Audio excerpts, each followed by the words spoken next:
সকাল উঠলেই দুইটা ঝামেলা। সকালে নাস্তা কি খাবো আর দুপুরে রান্না কি করব। এখন রান্না করার জন্য ভিজানো হয়েছে মুরগির মাংস, মাছ, ইলিশ মাছ, বুটের ডাল আর পুঁই শাক আছে। কি রান্না করব বলেন তো? ভাবছি খিচুড়ি করব, মাংস ভুনা করব দুপুরের জন্য, আর রাতের জন্য ইলিশ মাছ আর তেলাপিয়া মাছ ভুনা করব। এই রান্না করতে আসলে এই ঝামেলাটা, রান্না করার আগে রান্নার সব কিছু গুছায় নেওয়াটাই বেশি জরুরি হয়ে পড়ে, কিন্তু রান্না করতে বেশি সময় লাগে না। কি রান্না করব, কি দিয়ে কোনটা রান্না করব, সেটাই বেশি ঝামেলা হয়ে যায়। দেখি কি রান্না করি, সঙ্গেই থাকুন।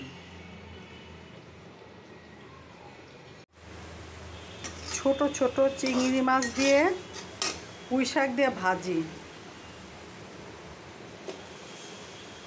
এটা ভালো লাগে খেতে। চিংড়ি মাছ দিয়ে পুঁই শাক দিয়ে এখন মশলা দিয়ে এটা কষাবো, তারপরে হাফ সিদ্ধ হলে তেলে বাগার দিব রসুন কেটে, তাইলে ভালো লাগবো খেতে, ফ্লেভারটা সুন্দর আসবো, খেতেও ভালো লাগবো। পরে বাগার দিলে, এখন তেল দিইনি, পরে দিব তেল। পুঁই শাক এমনি পানি উঠে, প্রচুর পানি উঠে পুঁই শাক। মুরগির মাংস রান্না করলাম,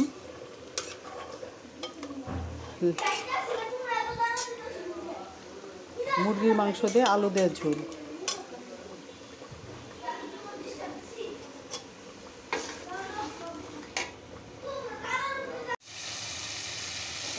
রান্না করব হলো শিং মাছ দিয়ে আলু দিয়ে ঝোল করে।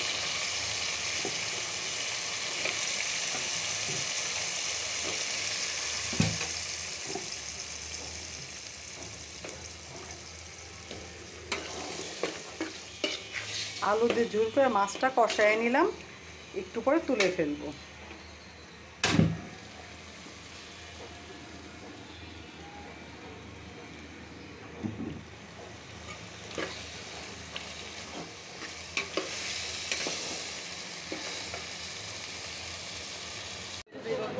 কাপড়ের দোকানে আসছি, কিছু কাপড় চোপড় কেনাকাটার জন্য মার্কেটে। একটু ঘুরতেছি কোন দোকানে ঢুকবো, কিন্তু সব দোকানে ডাকাডাকি করতেছে। ভালো আছেন? ওয়ালাইকুম সালাম। আসি। হ্যাঁ, যদি কাপড় না কিনি আসতেছে দাম। হ্যাঁ, কাপড় সব দোকানদার ডাক পারে কাপড় কেনার জন্য, তাই দুষ্টামি করলাম যে কাপড় যদি না কিনি।